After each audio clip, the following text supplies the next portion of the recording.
नमस्कार माझ्या बालमित्रांनो, स्वातंत्र्य सम्रातील समिधा या आमच्या यूट्यूब चॅनलवर तुमचं मनापासून स्वागत. आपल्या या दुसऱ्या पर्वात 1857च्या स्वातंत्र्य लढ्याविषयी जाणून घेत आहोत. आजच्या या पॉडकास्टमध्ये क्रांतीचा उठाव सर्वप्रथम करणाऱ्या महान व्यक्तीबद्दल माहिती करून घेणार आहोत. लक्षावधी स्वातंत्र्यप्रेमींचा विश्वास असलेल्या व्यक्तीचे नाव आहे मंगल पांडे. 19 जुलै 1829 उत्तर प्रदेशमधील नागाव या गावी अभयराणी पांडे आणि दिवाकर पांडे यांच्या पोटी एक पुत्र रत्न जन्माला आले. स्वातंत्र्य युद्धाचे रणशिंग फुंकणारा हाच तो मंगल पांडे. मंगल पांडे वयाच्या 22व्या वर्षी Bengal centre of the British east India कंपनीमध्ये शिपाई म्हणून काम करत होता. क्रांतीच्या उठावाच्या वेळी तो बराकपूर, कलकत्ता येथे कार्यरत होता. वयाच्या अवघ्या 22व्या वर्षी तो सैन्यात भरती झाला व पुढे त्याच्या कामावर खुश होऊन 34व्या बंगाल नेटिव्ह इन्फंट्रीमध्ये त्याला प्रमोशन देण्यात आले. ज्या काळात मंगल पांडे सैन्यात भरती झाल्या त्या काळची भारतीय सेनेची परिस्थिती अत्यंत हालाखीची होती. ब्रिटिश अधिकारी भारतीय सैनिकांना स्वतःपेक्षा खालच्या दर्जाचे समजत. त्यामुळे भारतीय सैनिकांशी ते अरेरावीपणाने वागत.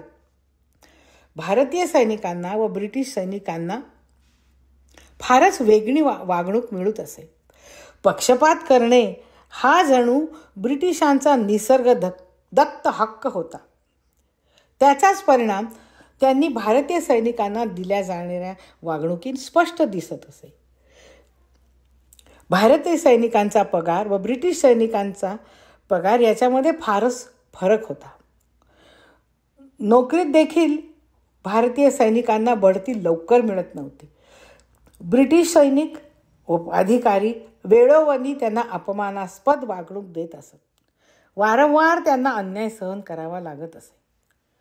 ब्रिटिशांमध्ये प्रचंड सुपिरियॉरिटी कॉम्प्लेक्स होता. त्यामुळे ब्रिटिश सैनिक भारतीय सैनिकांना अगदी तुच्छ लेखत.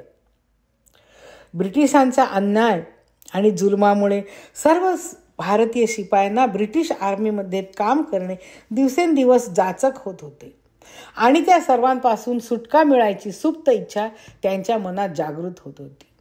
याच सुमारास ब्रिटिशांनी भारतीय सैनिकांना त्रास देण्यास सुरुवात केली. कोणतेही धार्मिक चिन्ह वापरण्यास त्यांना मनाई करायला लागले. उदाहरणार्थ, धोतर नेसू नका, जानवे घालू नका, गंध लावू नका, कडा घालू नका, पगडी बांधू नका, दाढी वाढवू नका वगैरे वगैरे. सर्वच बाजूंनी ब्रिटिश लोक भारतीयांची कोंडी करत होते आणि त्यामुळे सैनिकांमधला असंतोष वाढत होता आणि त्याचा उद्रेक झाला. त्यावेळी सर्व सैनिकांमध्ये एक अफवा पसरली. ते वापरत असलेल्या रॉयल एनफिल्डच्या बंदुकांना डुकराची व गाईची चरबी लावण्यात आली आहे. त्या काळी बंदुकीचे तोंड उघडून त्यात गन पावडर भरावी लागत असे आणि मगच ती बंदूक फायर होत असे, म्हणजे उडत असे. आता तोंड लावून बंदूक उघडायची म्हणजे डुकराच्या आणि गाईच्या चरबीला तोंड लावण्यासारखे होते आणि हे अर्थातच हिंदू आणि मुसलमान यांच्या धर्माच्या विरुद्ध होते. हिंदू व मुसलमानांच्या धार्मिक भावना दुखावण्यासाठी ब्रिटिशांनी मुद्दाम ही योजना केली आहे असे सैनिकांना वाटले तर त्यात गैर काहीच नव्हते. कारण भारतीय सैनिक गाईला देव मानतात आणि मुसलमान लोकांना डुकराचे मांस निषिद्ध होते. त्यामुळे दोन्ही सैनिकांना काडतुसाला तोंड लावायची इच्छा अजिबात नव्हती. सर्व सैनिक अत्यंत अस्वस्थ झाले. ब्रिटिश आपला धर्म बुडवत आहे, आपल्याला बाटवत आहे अशी समजूत सैन्यामध्ये प्रबळ झाली. सर्व वातावरण अगदी क्रांतीला अनुकूल असे झाले होते. बराकपूरच्या छावणीमध्ये मुख्य अधिकारी हेर्सी याने सैनिकांना दिलासा दिला की काडतूसना गाईची व डुकराची चरबी लावली आहे ही अफवा आहे. 19व्या पलटणीवर या नव्या काडतुसांचा प्रयोग करण्यात येणार होता. सैनिकांना नंतर समजले की 19व्या पलटणीत 2च दिवसापूर्वी नवी काडतुसे दिली होती व ती वापरण्यास सैनिकांनी नकार दिला होता. त्यांनी सांगितले की आम्हाला आमचा धर्म बुडवायचा नाही. त्यानंतर ब्रिटिश अधिकारी त्यांच्यावर संतापले. तुम्ही आमची आज्ञा मानली नाही तर तुम्हाला शिक्षा होईल असा इशारा पण त्यांनी दिला. परंतु त्याला उत्तर म्हणून भारतीय सैनिकांनी आपल्या तलवारी मान्या बाहेर काढल्या. त्यामुळे ब्रिटिश अधिकाऱ्यांना तेथून पळ काढावा लागला. ब्रिटिशांना हा अपमान फार झोंबला. पण त्यांच्याकडे सैन्य नसल्याने म्हणजे इंग्रज पलटण नसल्याने त्यांनी ब्रह्मदेशातून पलटण कलकत्त्याला आणली आणि मग भारतीय सैनिकांवर सूड घेण्याचे ठरविले.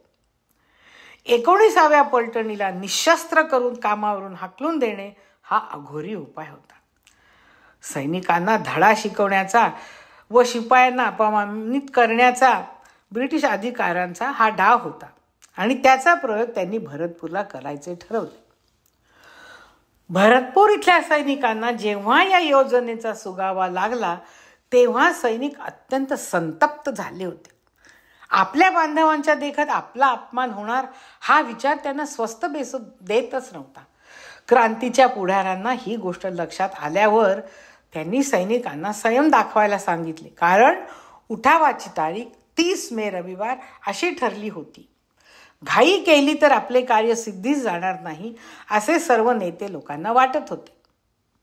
मंगल पांडे हा धर्मावर श्रद्धा असणारा सदाचारी असा तरुण होता. तो अत्यंत तेजस्वी स्वभावाचा होता. त्याचे तरुण रक्त ब्रिटिशांना धडा शिकवण्यासाठी सळसळत होते. ब्रिटिश आपला धर्म बुडवायला निघाला आहेत, त्यासाठी काहीतरी करणे आवश्यक आहे हा विचार त्याला स्वस्थ बसू देत नव्हता. क्रांतीच्या देशव्यापी उठावाची योजना तयार होती, पण त्या सामूहिक उठावाला थोडा वेळ होता. म्हणून वरिष्ठ अधिकारी सर्व शिपायांना धीर धरायला सांगत होते. पण मंगल पांडे अस्वस्थ होता, बेचैन होता, त्याला धीर निघत नव्हता.